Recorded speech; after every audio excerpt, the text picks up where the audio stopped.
ഇപ്പൊ തള്ളയ്ക്ക് വരണം. ബാക്കിയുള്ളൊക്കെ അല്ലേ ചീരഴിച്ചല്. ഇനി അത് കേട്ടിട്ട് വേണം അവര് വരാൻ. മോളെ പേര് കൂടുതലുള്ള അരി കേട്ടോ. ഈ യുദ്ധം കഴിഞ്ഞിട്ട് വേണം ഇനി രാത്രിത്തേക്ക് എന്താ ഉണ്ടാക്കുക നോക്കാൻ. മാളു എന്തായി? കഴിയാറായാലോ എടുത്തി. ഞാൻ എടുത്തോളാം. ഇനി അച്ഛനെ പുറത്തിറക്കാൻ പറ്റാണ്ടേ ആക്കോ നീയും കൂടി.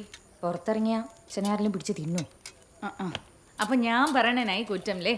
കണ്ണി കണ്ട ചെക്കന്മാരോട് പോയിന് ഒരു കുഴപ്പമില്ല. ഇല്ല, ഞാൻ കെട്ടാൻ പോകുന്ന ചെക്കൻ തന്നെയല്ലേ. കേട്ടോ അമ്മയോട് പറഞ്ഞിട്ട് പോയത്?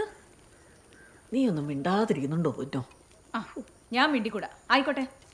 പക്ഷെ ഏതവനാണെങ്കിലും അവന്റെ തലയിൽ തേങ്ങ വീഴും, നോക്കിക്കോ.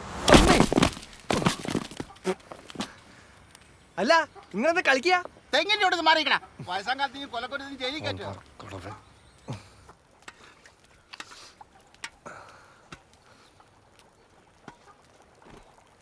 ഇന്നും മുളക് പുറത്ത് പുളിയാ? ഇന്നലെ തരുന്നില്ലേ? അത് തന്നെ. അത് നിന്റെ അടുത്തേ ഇന്നലെ നങ്കിമീൻ വാങ്ങിട്ട് വരാൻ പറഞ്ഞിട്ട് വാങ്ങിട്ട് വന്നാ. മുളക് വറുത്ത പുളി നങ്കിമീൻ കുളസം മതി. നിങ്ങൾക്ക് ഇതല്ലാതെ വേറെ ഉണ്ടാക്കല്ലോ തളെ. എങ്ങനെ ട്രെയിൻ തുടങ്ങിയാൽ മതിയിരുന്നു. ഈ നഷ്ടം എങ്ങോട്ടും പോകണം.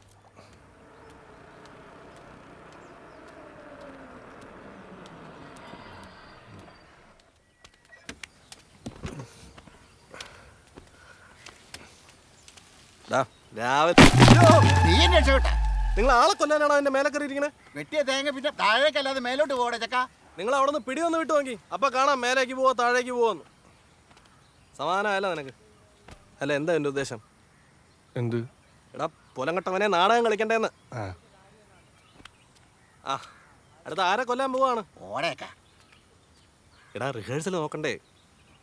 ഓരോ ക്യാരക്ടർ ചെയ്യാൻ വേണ്ടി 10ഉം 12ഉം പേര് വെച്ച് ആ ക്ലബ്ബിലെന്നും ക്യൂ ആണ്. വേറെ ആർക്കെങ്കിലും മാറ്റി കൊടുത്താലോ ഒന്ന് മേടിച്ചിട്ട് അവന്മാർ കിടന്നുറങ്ങാൻ പോലും വീട്ടിൽ പോകണില്ല. ഈ ഞാൻ തന്നെ വീട്ടിൽ പോയിട്ട് എത്ര ദിവസമായെന്നറിയാം നിനക്ക്? എടാ എൻ്റെ അവസ്ഥ എനിക്ക് അറിയാത്തോണ്ടാ. അവളെ വീട്ടിൽ പിടിച്ചതിന് ശേഷം ഒരു വിവരമില്ല. കാണാനോ മിണ്ടാനോ പോയിട്ട് ഫോൺ വിളിച്ചിട്ട് കിട്ടണമില്ല. ഒരാഴ്ചയായി. ഇതിനിടയിൽ ഞാൻ എങ്ങനെയാ നോക്കേ? എന്നാലേ നിനക്ക് സന്തോഷമാവണ ഒരു കാര്യം ഞാൻ പറയട്ടെ. എന്ത്? സന്ധ്യയെ കാണാൻ ഒരു അവസരം, അത് ഞാൻ ഉണ്ടാക്കി തരും. കാര്യമായിട്ട്? ഓ ശരിക്കും? ഓ എന്ന് നീ എടുത്തേ. നങ്കിമീൻ വാങ്ങിട്ട് വാട്ടോ.